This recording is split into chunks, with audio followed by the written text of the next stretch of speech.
In our last video on the conditional tense, we reviewed the factual and predictive forms. In this video, we'll review the speculative form. The speculative tense is used for unlikely possibilities, conditions that are contrary to fact, and events that did not happen. Each of these three instances is divided into its own form and uses its own verb tense. Let's start with unlikely possibilities.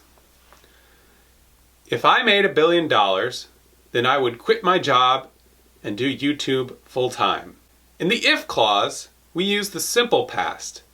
In the then clause, we use the conditional tense. In this case, would. Let's try another. If I ran a marathon, then I would go to 7-Eleven afterwards. Starting to get the hang of it? Now let's try unreal possibilities, ones that contradict reality. If I were president, then I would end the Muslim ban. What's different here? Well, if we were talking about something real, say something that had happened, we wouldn't say were. We'd say was. When I was president, I ended the Muslim ban. See the difference?